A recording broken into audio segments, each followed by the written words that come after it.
Bienvenue à toutes et à tous à ce webinaire. Donc, nous sommes ravis de passer avec vous quelques 60 minutes et de partager sur ce sujet intéressant qu'est le développement des collaborateurs, mais qui est aussi notre développement car nous sommes tous le collaborateur de quelqu'un d'autre. Donc, pour le bon déroulement de ce webinaire, merci de couper vos micros.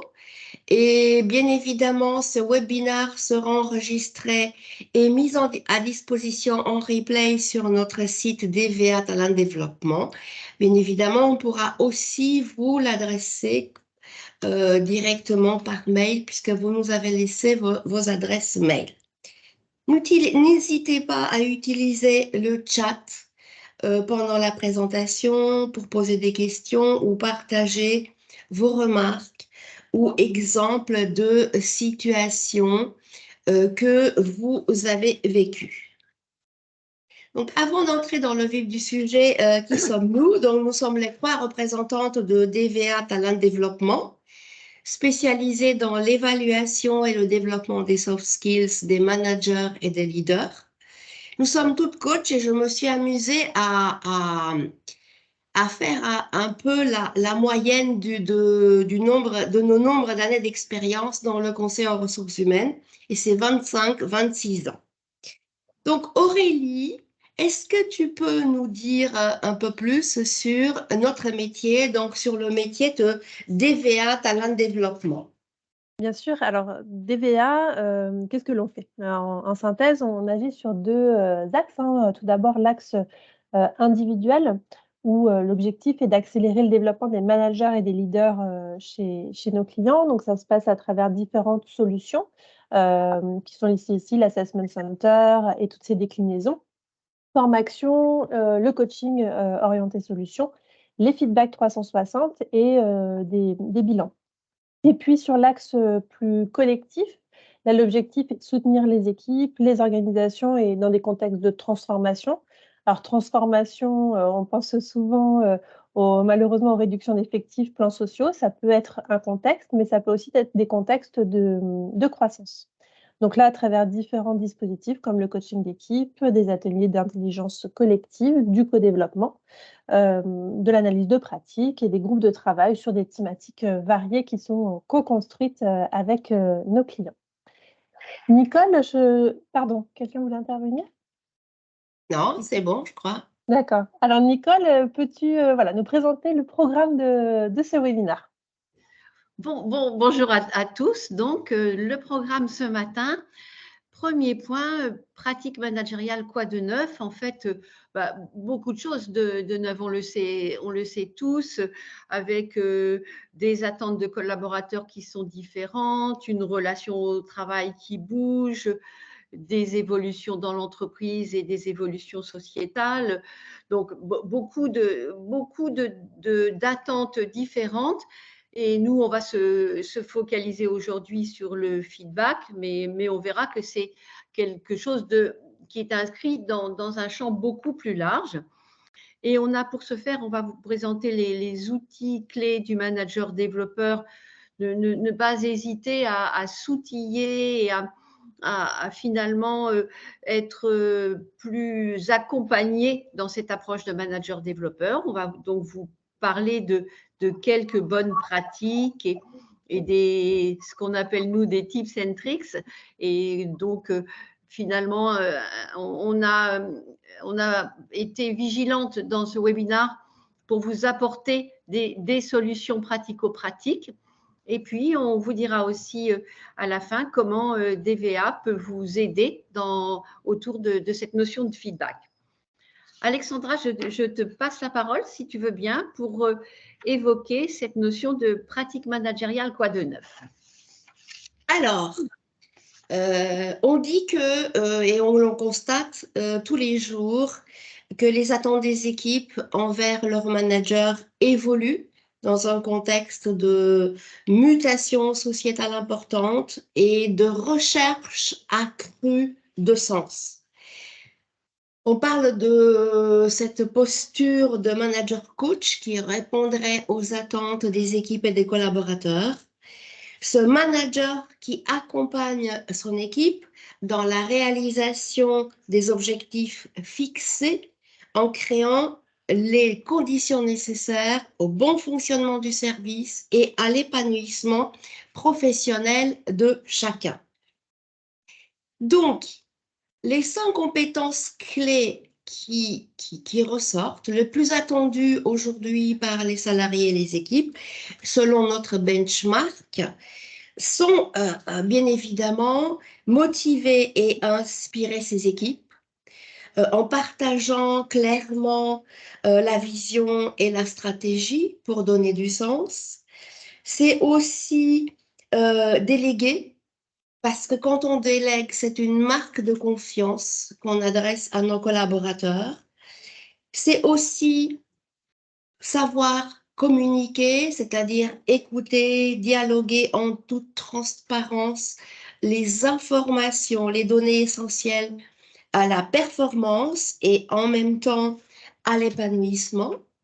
C'est aussi le manager qui sait décider et bien évidemment prendre les décisions qui s'imposent et accompagner la décision, accompagner la mise en œuvre de la décision. Et puis, in fine, c'est aussi les attentes se concentrent aussi sur la capacité des managers à faire grandir les équipes, à les développer, à développer les compétences et les potentiels, parce que c'est un gage de reconnaissance. Et la reconnaissance passe par des éléments concrets, sinon on obtient l'effet contraire. Ça veut dire que lorsque l'entreprise ou mon manager me reconnaît, il fait évoluer mes responsabilités, il m'aide à monter en compétences. Si on les regarde bien, on se dit, mais bon, par rapport à il y a quelques années, il n'y a pas vraiment beaucoup de différence. Selon nous, la seule différence, c'est que si ces compétences managériales paraissaient facultatives, aujourd'hui, elles sont indispensables. Comme diraient nos amis les Anglais, on passe du should have, il faudrait les avoir, à must have. Il est indispensable de les avoir. Pour mettre en œuvre ces compétences-là, les managers disposent des outils que l'on connaît tous, même si les temps ont changé, il y a des fondamentaux qui restent. Il y a bien évidemment le feedback. On en parle depuis longtemps, mais on constate que c'est pas parce qu'on en parle qu'il est réellement pratiqué en entreprise ou pratiqué à bon escient. Il y a les objectifs SMART de développement et bien évidemment le plan d'accompagnement personnalisé. Avant de passer à des conseils pratiques, on aimerait partager avec vous les difficultés que vous rencontrez éventuellement pour faire un feedback. N'hésitez pas à utiliser le chat et à nous faire part de difficultés. On a tous des difficultés parce que les collaborateurs sont différents, les contextes sont différents, et même si on manage, on a une expérience managériale de 20 ou 25 ans, on rencontre tous des difficultés à ce sujet, que ce soit des difficultés émotionnelles ou des difficultés relationnelles ou autres. N'hésitez pas à partager vos difficultés. On a 2 minutes pour ça.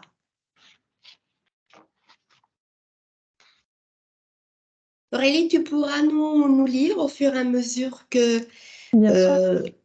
les participants s'expriment. Ouais. Alors, on a déjà Laure qui parle des biais culturels en mettant en évidence que ce n'est pas une pratique usuelle en France. Effectivement, il y a d'autres cultures où c'est plus systématisé, plus naturel. Bertrand qui nous dit que le travail à distance demande des process différents pour le feedback. Alors, l'ordre complète en disant que c'est plutôt anglo-saxon comme démarche, enfin, plutôt ancré dans la culture anglo-saxonne. Sarah qui se demande comment répondre à une demande de travailler dans un domaine qui appartient à un autre collègue. D'accord, donc là, on est sur une demande d'évolution de périmètre. OK. D'autres difficultés, alors soit que vous rencontrez vous-même, soit que vous avez pu observer chez d'autres personnes aussi, hein.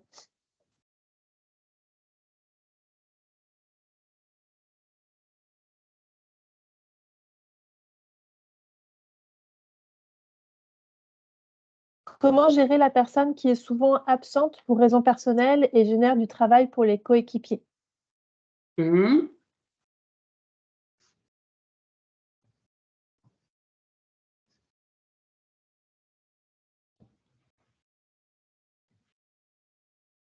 Mhm. Manque de temps pour faire le feedback de Magali. La réceptivité de l'autre au feedback, savoir s'y adapter. Et le temps. Un feedback se prépare, demande un temps d'échange. Tout à fait. Marion nous dit comment répondre à un non constructif à une personne qui souhaite évoluer sur un poste, mais qui, selon nous, n'en démontre pas les capacités. Ça a sauté. Excusez-moi. Les managers sont souvent démunis en termes d'outils. Nous avons instauré ce feedback notamment dans les restitutions des comités. Lors de moments dédiés, si je comprends bien.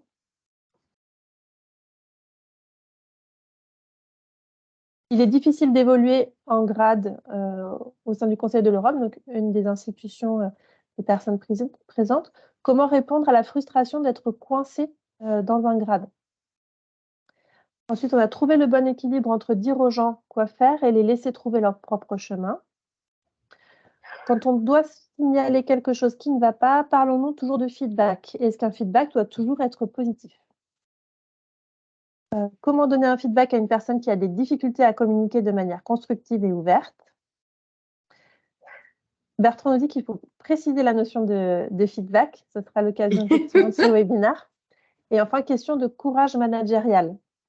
Et le but de la démarche d'un feedback doit être connu et partagé, notamment développer la confiance mutuelle et en soi-même. Dans mon organisation, tout du moins, nous précise Franck. Ben, c'est hyper intéressant. Merci beaucoup pour ces retours. Alors, Nicole, puisque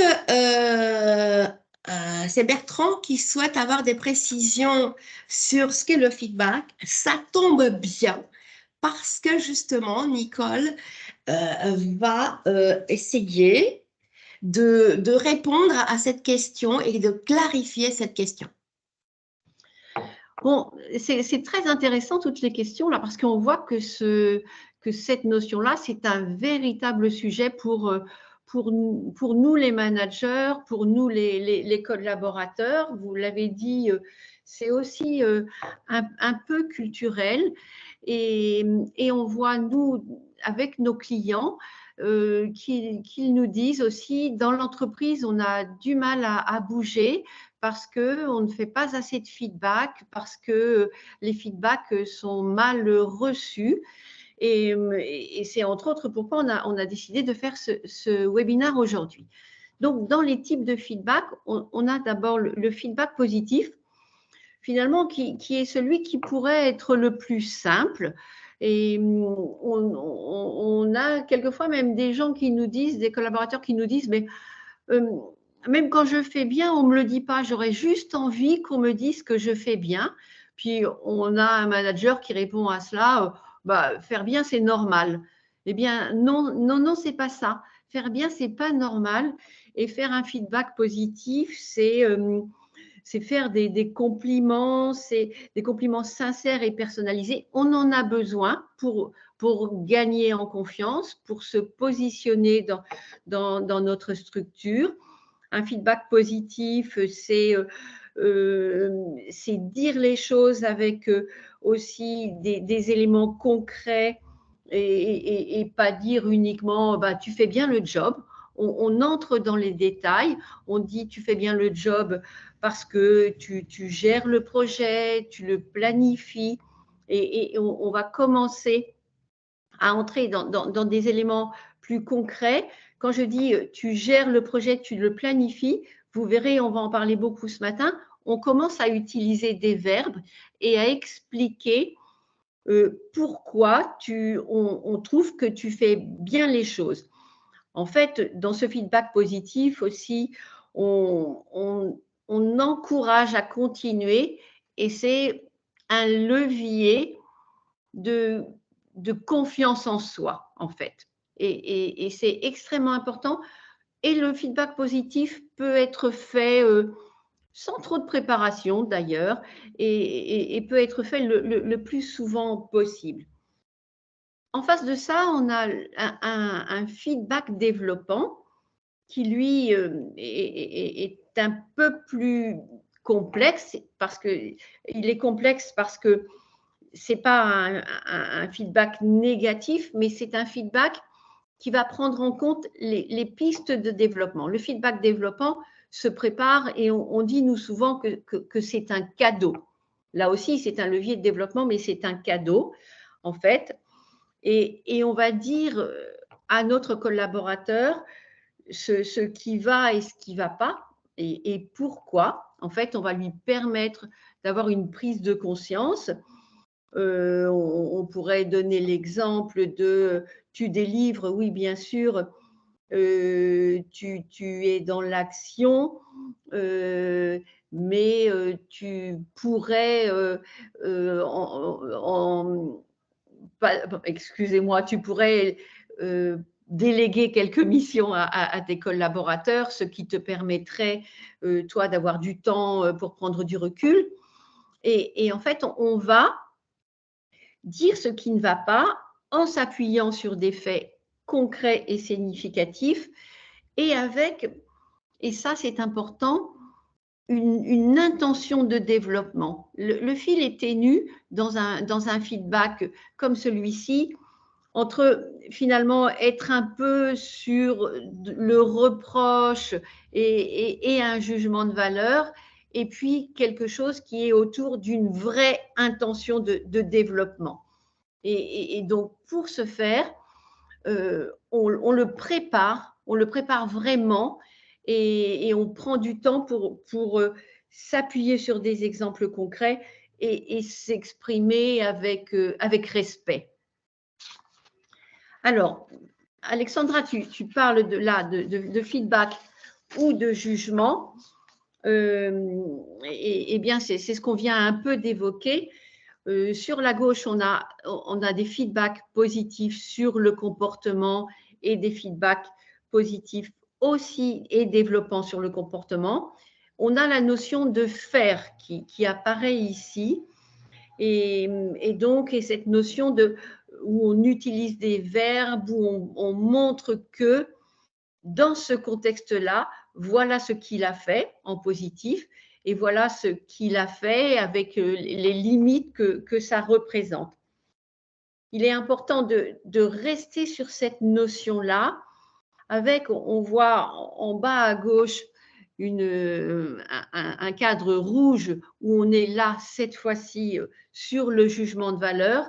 Et le jugement de valeur, c'est tu n'es pas fiable, tu n'es pas quelqu'un sur qui je peux compter ou je peux m'appuyer. Et cette notion-là va appeler chez le collaborateur de la justification, du non-développement, et puis ce qu'on pourrait imaginer par une forme de susceptibilité mal placée qui n'est pas du tout de l'ordre du feedback. Un feedback doit être le lieu du partage, doit favoriser l'expression du collaborateur et qu'il puisse nous dire, lui, dans ce contexte-là, ce qui est accessible pour lui ou ce qui est compliqué. Aurélie, tu vas peut-être pouvoir nous donner des exemples plus précis sur ce qu'est un feedback et un feedback positif. Absolument. Alors, comme le disait Nicole, dès qu'on utilise en fait les verbes être et avoir lors d'un feedback, en fait, le risque, c'est de tomber dans la généralisation, dans la systématisation aussi de la personne. Donc là, vous avez quelques exemples qu'on a reformulés pour que ce soit entendable, acceptable pour le collaborateur. Par exemple, un manager qui dirait à son N-1, tu n'as jamais d'impact. Donc là, on voit qu'il y a vraiment une généralisation, une systématisation du collaborateur. En partant sur un exemple contextualisé, bien précis, concret, ça va permettre que la personne comprenne déjà davantage ce que son manager cherche à lui dire, et puis ait une piste d'amélioration. Donc, par exemple, ça pourrait être en réunion départementale, lorsque tu es sollicité, tu ne réponds pas de façon percutante aux questions ou aux positions. On peut même aller plus loin en citant des exemples précis de la réunion départementale en question. Au lieu de dire tu n'es pas ouvert à l'autre, donc encore une fois quelque chose de très générique, préférez dire dans tes négociations avec l'informatique, tu coupes la discussion face à un avis contraire au tien. Et enfin, un autre exemple, ce ne sont que des exemples vécus, je tiens à le signaler, tu es toujours centré sur toi, préférez des formulations du type dans les réunions du projet Intel, tu ne partages pas tes informations. Vous voyez que là, on est sur du comportement concret avec des exemples spécifiques et donc le collaborateur va mieux comprendre ce qu'on lui dit, ne va pas se sentir jugé et va aussi avoir l'opportunité d'échanger sur ces cas précis. Alors maintenant qu'on a dit ça, finalement, comment est-ce qu'on formule un feedback constructif? Alors, on vous présente ici une méthode que certains d'entre vous connaissent certainement, qui est la méthode DESC, qui définit différentes étapes pour formuler un feedback. Alors, tout d'abord, on va commencer par décrire les faits. Alors, décrire les faits, ça veut dire sur la base d'éléments concrets, factuels, objectifs, précis. Soit c'est le manager qui formule les faits parce qu'il a observé quelque chose, soit il peut aussi interroger le collaborateur pour que lui-même puisse décrire ses faits. Là, il faut juste être attentif qu'on soit bien sûr du factuel. Ensuite, on va exprimer ou faire exprimer l'autre sur les conséquences de ce comportement. Donc, les conséquences sur la personne elle-même, sur le manager, sur l'équipe, l'activité, le client. Par exemple, dans le chat tout à l'heure, une personne citait le fait que l'absence répétée d'une des personnes de l'équipe engendre un surcroît d'activité pour les autres. Donc là, on est sur l'expression des conséquences. Une règle, je dirais, qui est plutôt en filigrane, en fait, c'est pas quelque chose de figé par étapes, c'est d'écouter. Écouter le collaborateur et l'écouter vraiment. Quand on dit écouter vraiment, ça veut dire écouter ouvertement et non pas écouter pour essayer de valider, de confirmer ce que l'on a déjà en tête, ce que l'on pense. Ensuite, on va rentrer dans la phase de construction à proprement parler, donc qui est tournée vers la suite. Tout d'abord, le manager va spécifier ses attentes ou codéfinir avec le collaborateur l'objectif à atteindre, donc un objectif concret. On verra par la suite comment est-ce qu'on définit aussi un objectif. Donc, c'est une proposition, en fait. C'est proposer, demander une modification qui est réaliste de la situation. Vous n'allez pas demander à un collaborateur de devenir tout de suite le meilleur commercial de l'équipe. On y va de façon progressive et raisonnable. Et puis enfin, on conclut.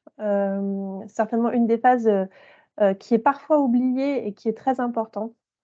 Conclure sur un contrat mutuel d'engagement, un contrat de changement, en indiquant aussi l'intérêt de ce changement, en premier lieu pour le collaborateur, pour que ça fasse sens pour lui, mais aussi, encore une fois, sur les autres, le client, l'équipe, tout facteur qui semblerait pertinent. Et enfin, de proposer une aide au collaborateur. Donc, lui poser la question, ça peut être une bonne technique, tout simplement, de quoi aurais-tu besoin pour y arriver, qui pourrait t'aider, comment je peux t'aider, ce genre de questions. Autre approche de ces questions, c'est en fait la notion de feed forward. Alors, comment on passe du feedback au feed-forward, qui est un vrai outil de motivation hein, pour les collaborateurs? Alors, le feedback, dans le mot en lui-même, hein, le mot anglais, on entend bien qu'il y a cette notion de back, en fait, de regarder derrière. Donc, le feedback, on s'intéresse à finalement qu'est-ce qui s'est passé. Donc, on est plutôt sur la phase d'écrire les faits, si je fais les liens avec la méthode DESC avant. Donc, qu'est-ce qui s'est passé? Donc là encore, on demande des faits, des comportements concrets. Prohiber l'utilisation de la question «pourquoi?» qui, en fait, amène à la justification et est souvent stérile. Et en soi, on s'en fiche. Pourquoi il a fait ci? Pourquoi il a fait ça? À ce stade-là, peu importe. Voilà, on observe qu'est-ce qui s'est passé. Et puis ensuite, on va passer au feed-forward. Le feed-forward, lui, il est orienté vers le futur, vers le changement. Donc, c'est comment on va faire à partir de maintenant pour que tu réussisses sur ce sujet. Donc, c'est les questions que j'évoquais tout à l'heure. Qu'est-ce que tu peux faire pour travailler sur ce point? De quoi tu as besoin? Qui peut t'aider? Comment tu vois les choses? Comment moi je peux t'aider? Est-ce que tu as des attentes spécifiques, et cetera, et cetera. Donc vous voyez que le feed forward, il doit être à la fois exigeant, challengeant, à la fois bienveillant, bien sûr. Le but, c'est que ce soit un cadeau comme, disait, Nicole tout à l'heure. L'objectif, c'est aussi de rendre acteur le collaborateur, donc vraiment de le responsabiliser. D'où les questions que j'évoquais. C'est-à-dire que la solution, en fait, vous allez la trouver chez le collaborateur. Comment est-ce que tu vois les choses? Encore une fois, comment tu pourrais faire? Ça vous permet à la fois qu'il adhère, puisque la solution, vient de lui, et ça vous permet aussi de l'engager. Quand ça vient d'une personne, c'est bien plus facile, qu'elle soit engagée sur, les propos qu'elle a elle-même tenus, les actions, qu'elle a elle-même identifiées comme intéressantes. Je te laisse la main maintenant, Nicole, sur, peut-être la suite, la synthèse, de ces bonnes pratiques. Donc, en fait, on a déjà évoqué tout ce que pouvaient être les bonnes pratiques et on va le relister là sur débriefer seulement ce que vous observez. Ça paraît évident, mais ça n'est pas si facile à faire et on le disait, ça mérite de le préparer vraiment. On n'arrive pas à une réunion de feedback comme ça. On a préparé avant. On est dans un état d'esprit de partage et on se dit on va avancer avec notre collaborateur. On est donc dans la collaboration et dans la collaboration donc en lui laissant un grand espace pour partager et en prenant du temps. Vous l'avez dit tout à l'heure, le feedback, ça prend du temps. Ça prend du temps, ça se fait d'ailleurs peut-être pas en une seule fois. Vous pouvez arrêter un entretien de feedback et le reprendre un peu plus tard en disant eh bien, on va réfléchir ensemble à cela. Et en cas de feedback développant, qui est finalement, pour ce qui nous concerne, le type de feedback le plus intéressant et important, bien sûr, on commence toujours par le positif. On accueille la personne en la mettant dans un état qui va lui permettre d'entendre et d'être en confiance. On fait attention, on est vigilant aussi sur tous les signaux faibles qui nous permettraient de nous dire bah là, il y a de la tension, on essaie de comprendre et de voir dans quel climat se passe ce feedback. Et on est beaucoup dans l'écoute, Aurélie l'a dit, on écoute le collaborateur et on l'aide à s'exprimer sur ses difficultés et sur ses erreurs, à partager ses impressions et ses émotions. Ça va être un lieu où finalement la relation de transparence, de partage va être importante et imprimer la suite des relations. Et puis, on termine aussi en fixant des axes de progrès réalistes. Cette notion-là, un feedback, doit se terminer par une forme de livrable qui va permettre d'avoir un plan d'action derrière.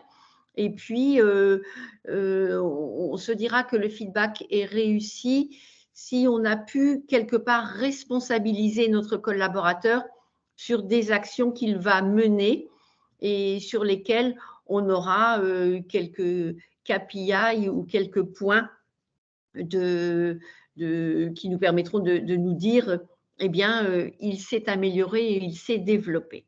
Voilà pour ce qui est des bonnes pratiques. On voit donc que le feedback, eh bien, ça s'apprend. Plus on en fera, plus on sera à l'aise, mieux ce sera.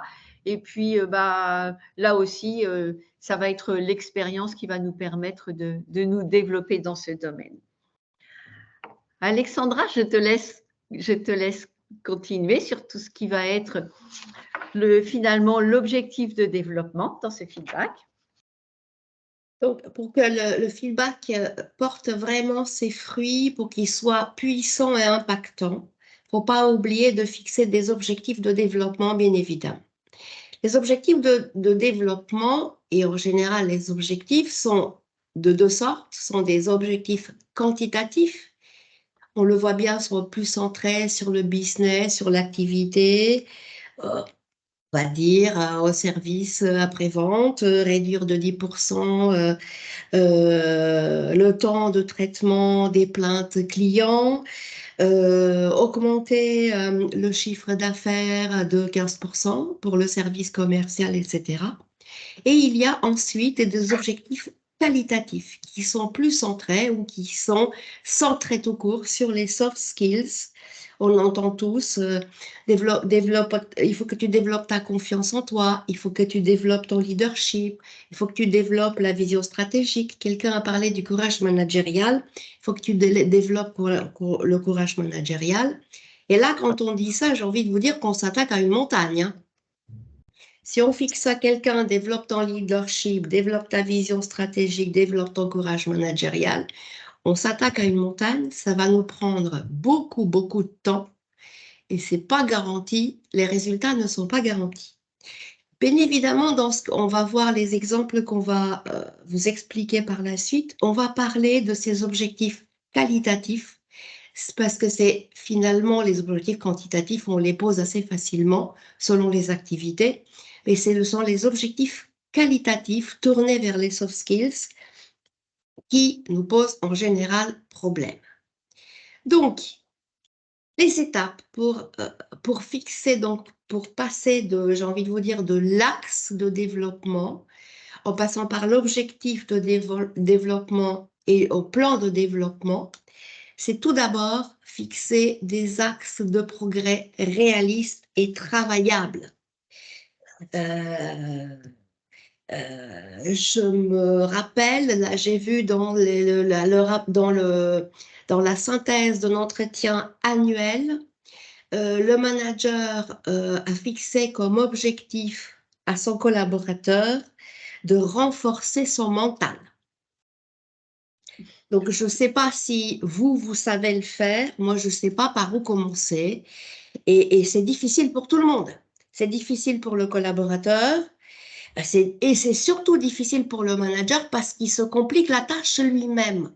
Donc, c'est à vous aussi de vous poser la question, est-ce que l'axe de progrès que je lui fixe, il est réaliste et il peut le travailler ou pas?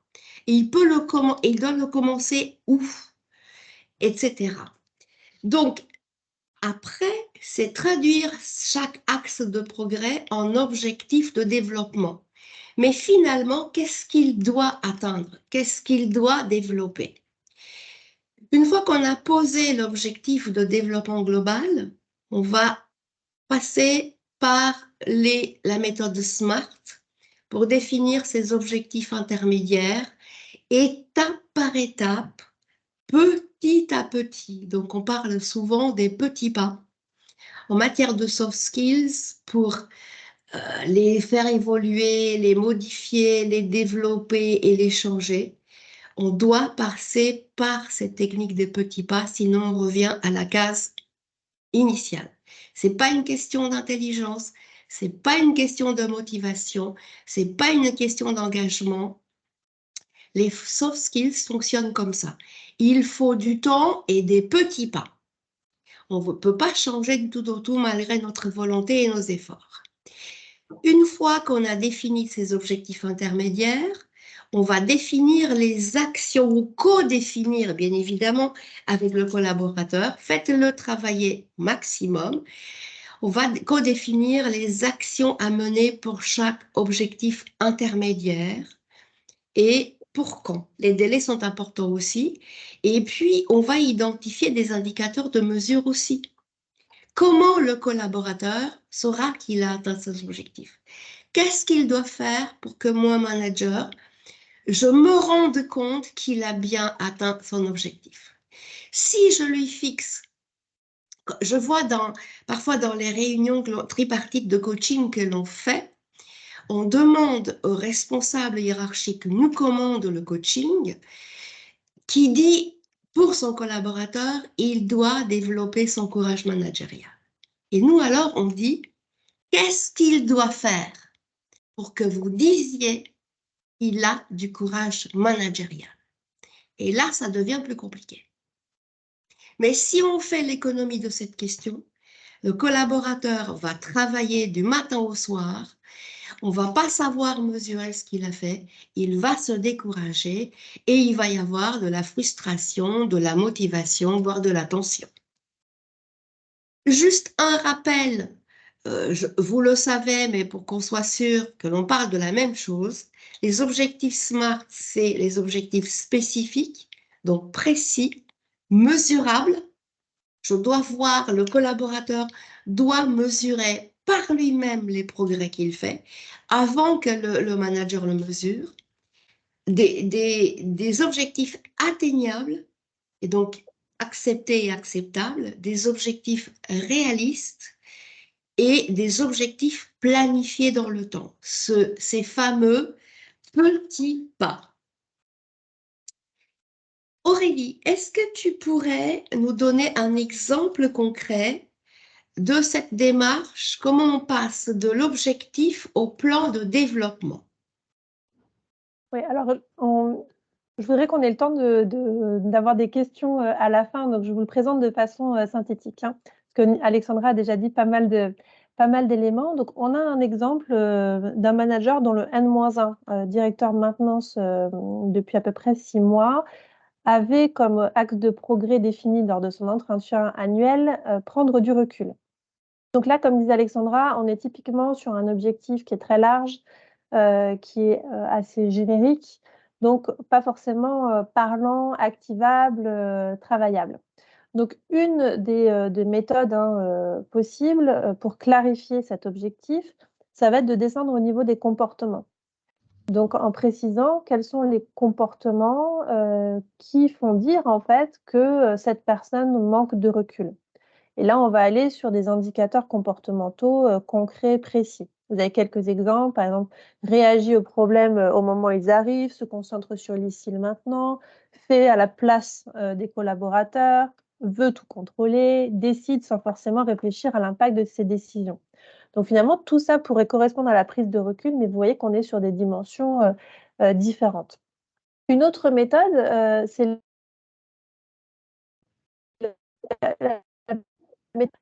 donc c'est encore une fois, on va chercher en fait le réel objectif derrière cette grande forêt, cette grande montagne, comme disait Alexandra. Et ça, c'est en posant 5 fois de suite la question pourquoi. Donc, en quoi est-ce important pour le collaborateur, l'équipe, etc., de prendre du recul? Une réponse possible, ça va être pour sortir d'un rôle très technique. OK, mais en quoi est-ce important pour le collaborateur de sortir de ce rôle technique? Eh bien, pour se concentrer sur des sujets plus globaux, plus stratégiques. OK. Et en quoi c'est important pour lui de se concentrer sur ces sujets? Pour anticiper les obstacles, les difficultés, pour planifier. Et pourquoi c'est si important d'anticiper et de planifier? Bien, pour donner une direction claire aux équipes, pour leur permettre de se projeter, de s'organiser. Et enfin, en quoi est-ce important de donner une direction claire? Et là, on touche du doigt le réel en fait, objectif de développement qui est pour se positionner en tant que manager de manager. Vous voyez qu'on est parti d'un objectif qui était la prise de recul et on arrive en fait à un objectif qui est plutôt sur le positionnement de manager. Donc une fois que cet objectif il est clarifié, bien identifié, qu'on parle bien du bon objectif, Nicole, comment on fait pour finalement ensuite construire le plan de développement personnalisé? Donc, le plan de développement essentiel, évidemment, c'est essentiel dans cette démarche. Et là, nous, on le scinde en 6 pavés, en fait, qui commencerait d'abord par l'activité, ce que je vais faire. Si on reste sur cette notion de prendre du recul, être manager de manager, on pourrait dire ce que je vais faire, c'est peut-être redispatcher les rôles et les missions de mes collaborateurs pour moi avoir plus de temps et les responsabiliser.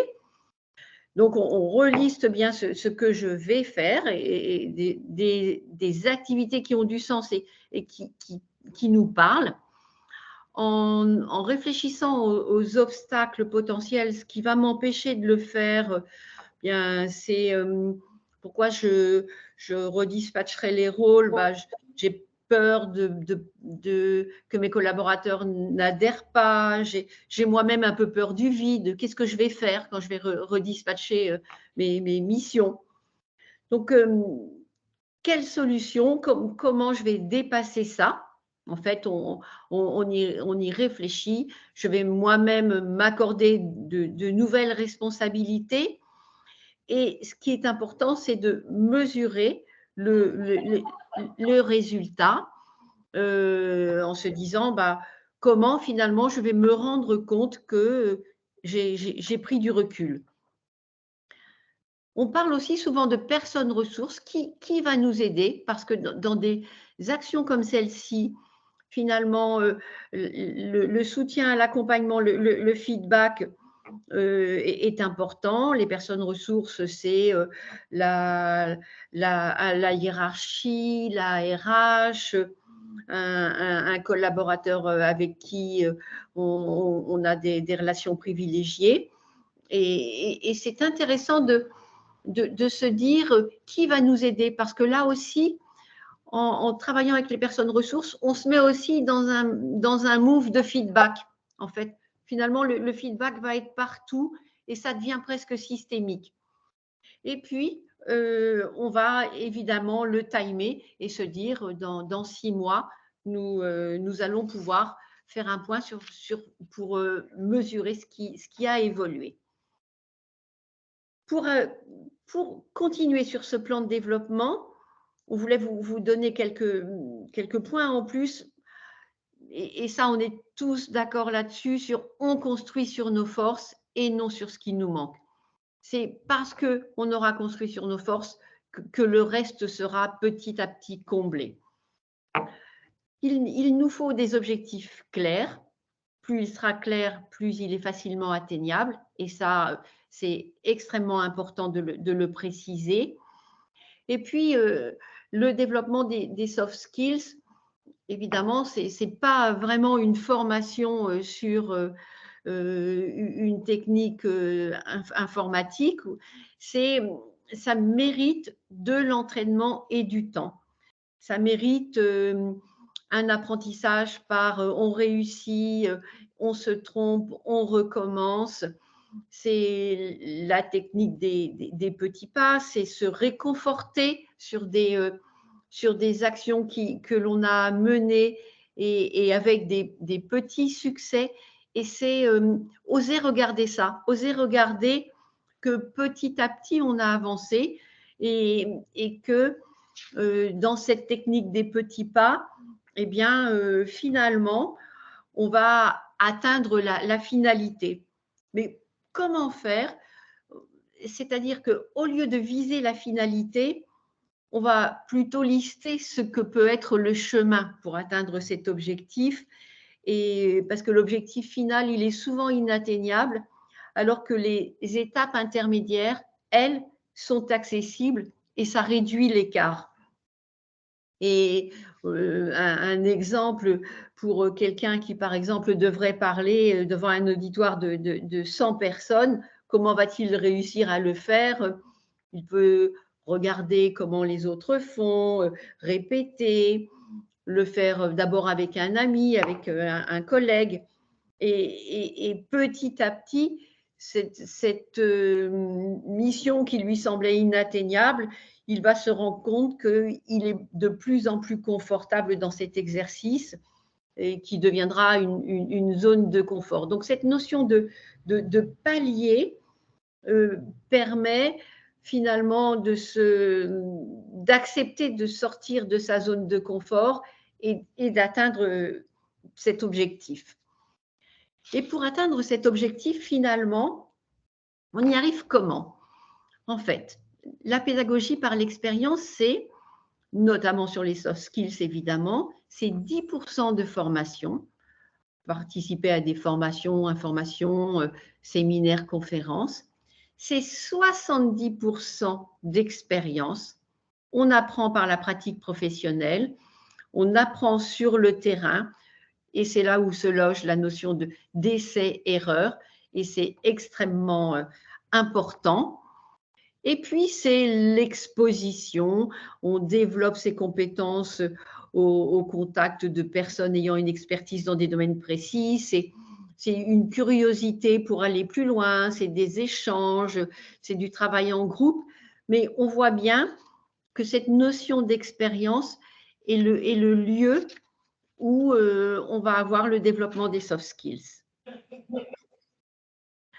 Alexandra, peux-tu prendre le relais et parler de l'objectif au plan de développement? D'accord, donc je vous propose qu'on revienne à notre directeur de la maintenance, à qui on va fixer l'objectif global, se positionner comme manager des managers. Et en échangeant avec lui, on s'était dit que le premier objectif, vous avez vu, c'est quelqu'un qui fait à la place des collaborateurs, qui veut tout contrôler, qui a tout le temps la main dans le cambouis. Donc, le premier objectif que nous définissons avec lui, en accord avec lui, c'est déléguer. Et on va aller pas à pas. C'est lui qui va travailler, donc ça, parce qu'on pense au gain de temps que vous, les managers, vous n'avez pas.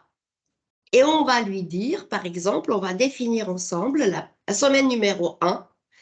Il va identifier les activités qui relèvent de sa responsabilité et celles qui relèvent de ses collaborateurs, conformément au principe de subsidiarité. On ne peut pas faire au niveau N+1 ce qui peut être fait au niveau N. Donc, ensuite, la même semaine, on va lui demander de décider à qui il délègue quoi, en fonction des compétences et des motivations de chacun. Et une fois qu'il a réalisé ce travail, on va lui demander de valider auprès de son responsable hiérarchique ses conclusions. La deuxième semaine, il propose d'organiser et de conduire des entretiens de délégation avec ses collaborateurs, identifiés comme ayant les compétences et les motivations. La troisième semaine, il va débriefer ses entretiens avec son responsable hiérarchique, ce qui a été facile, ce qui a été difficile, ce dont il est fier, ce dont il est mécontent. Et ils vont réfléchir ensemble à la manière dont le directeur de la maintenance peut améliorer son approche. La semaine numéro 4 et les autres, il va organiser des points de suivi bimensuels avec les N-1 à qui il a délégué les différentes tâches dans la semaine numéro 3. Il va intervenir de manière ciblée en fonction des difficultés de chacun ou en fonction du besoin d'aide exprimé par chacun. Et 6 mois après, il va faire avec son responsable hiérarchique le bilan de sa délégation.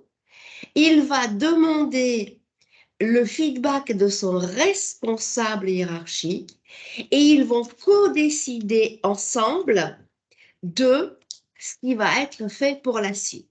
Donc, vous voyez que dans cet objectif global, assumer un rôle de manager, 6 mois après, on n'est que dans la délégation, mais pendant que notre directeur de la maintenance ne fait pas à la place de collaborateur, il a trouvé du temps pour se consacrer à autre chose. Ça vous paraît un peu scolaire, un peu saucissonné. Vous allez me dire, mais c'est du contrôle, c'est du flicage. Oui, mais combien de fois, nous, dans le conseil, on rencontre des collaborateurs dont le manager nous dit, ça fait 3 ans que je lui demande de déléguer, ça fait 3 ans que je lui demande de se concentrer sur des sujets plus globaux ou plus stratégiques, et il ne le fait pas.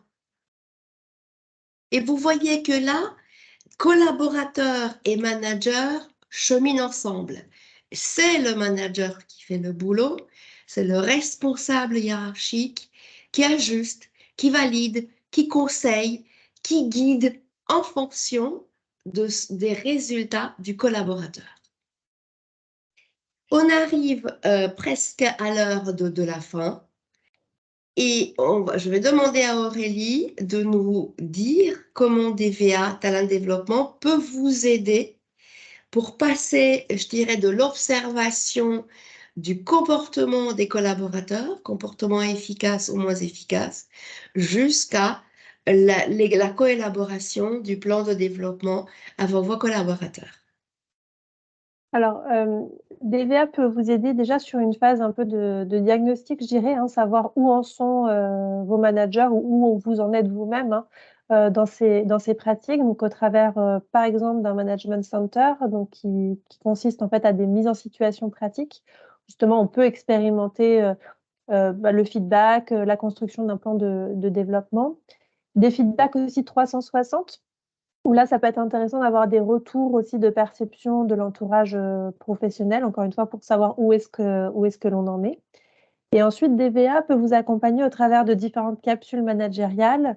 Alors, les formats sont codéfinis hein, avec nos clients, mais principalement, on est sur des demi-journées par thématique. Donc, des exemples de thématiques, ça peut être les techniques de feedback, les objectifs SMART, le plan de développement, l'entretien de délégation, l'entretien annuel, où l'accent est mis vraiment sur l'entraînement pratique, conformément à l'apprentissage par l'expérience qu'évoquait Nicole tout à l'heure.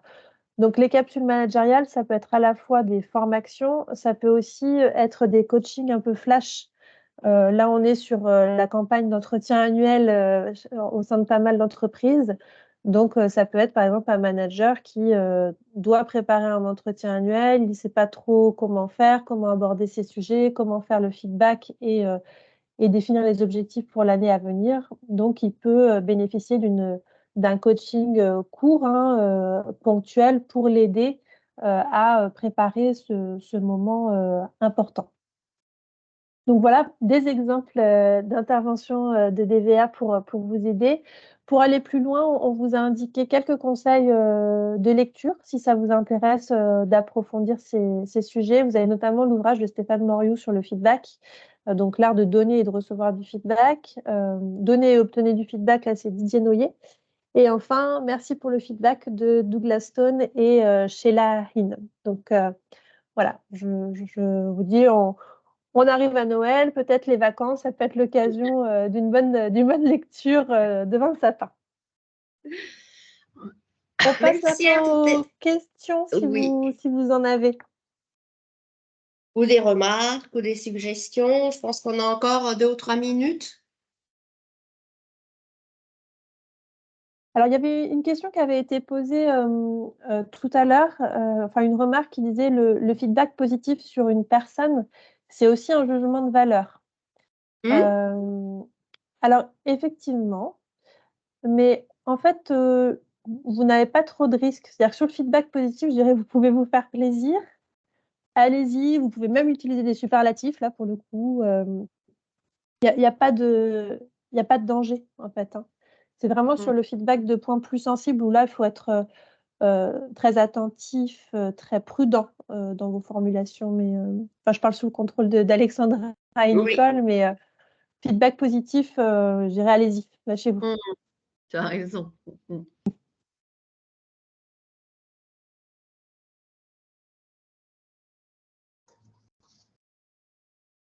Allez-y, il n'y a pas de bonnes ou de mauvaises questions, il n'y a pas de bonnes ou de mauvaises remarques.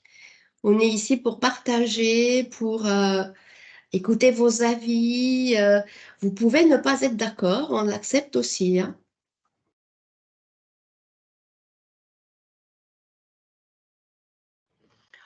On pourrait dire que aussi la notion de feedback, ça devient culturel en fait, et c'est quelque chose qui va se développer dans l'entreprise en dehors du temps de feedback lui-même. C'est aussi, c'est pour ça qu'on parlait de systémique tout à l'heure, c'est aussi à, à donner des points de développement, à faire des retours sur comment les choses ont été faites et comment elles auraient pu être différentes. C'est sortir d'un état d'esprit où tu fais bien les choses ou tu fais mal les choses pour aller dans un état d'esprit où comment peut-on faire les choses différemment. Et c'est ce qui est évidemment est recherché par toutes les entreprises. Ça n'est pas facile à mettre en œuvre, mais l'exprimer comme ça, c'est intéressant aussi. C'est aller au-delà du temps de feedback lui-même et développer un état d'esprit qui va au-delà du jugement de valeur. Il y a quelqu'un qui dit il est important de s'inscrire en réciprocité avec son collaborateur, bien évidemment. On demande aussi le feedback des collaborateurs et on écoute et on en tient compte. La notion de réciprocité, c'est aussi cette notion de co-construction. Voilà ce que j'ai remarqué. Qu'est-ce que tu en penses? Parce que vous savez très bien qu'on est tous subjectifs et qu'il y a autant de réalités que de personnes qui regardent la même chose.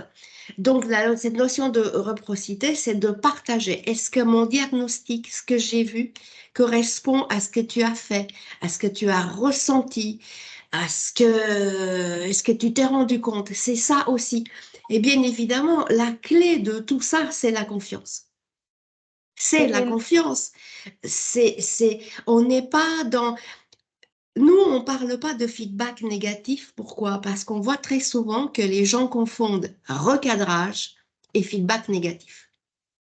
Le feedback, s'il n'est pas accompagné, s'il n'est pas suivi d'une action de développement concrète ou d'une aide ciblée pour le collaborateur, vu de mon point de vue, c'est du recadrage. Et Et ça, Laure précisait dans cette notion de réciprocité le fait qu'on pouvait aussi demander du feedback à ses collaborateurs. oui, c'est ça. Et effectivement, quand en fait une culture du feedback au sein d'une organisation, le feedback est totalement croisé.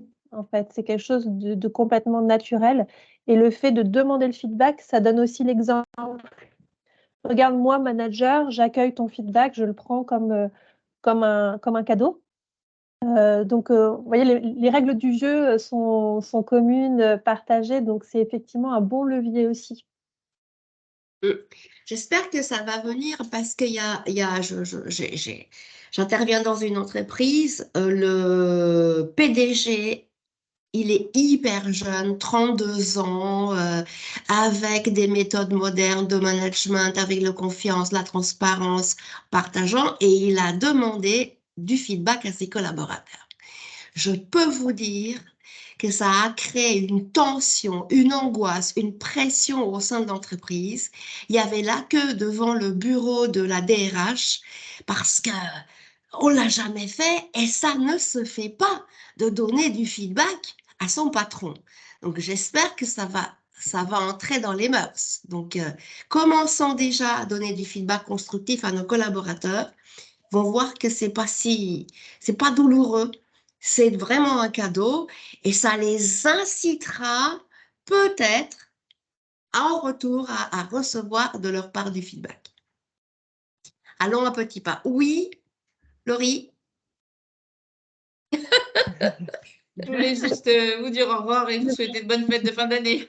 À vous de Merci à même. vous aussi. Mais Au oui, je suis revoir. parfaitement d'accord. Merci pour tous ces éléments. Je fais une évaluation cet après-midi. C'est bien, ça tombe à pic. Merci beaucoup. Bonne À bientôt. Il y a Au pas, revoir. au Au revoir. revoir. S'il n'y a pas d'autres questions, donc comme Laurie, on vous souhaite à tous et à toutes de très bonnes fêtes de fin d'année et on vous donne un rendez-vous fin janvier ou début février pour un autre webinaire. On ne connaît pas encore le sujet, mais on va le trouver. Bonne journée à tous et Bonne à toutes. journée, belle fête. à toutes et à tous.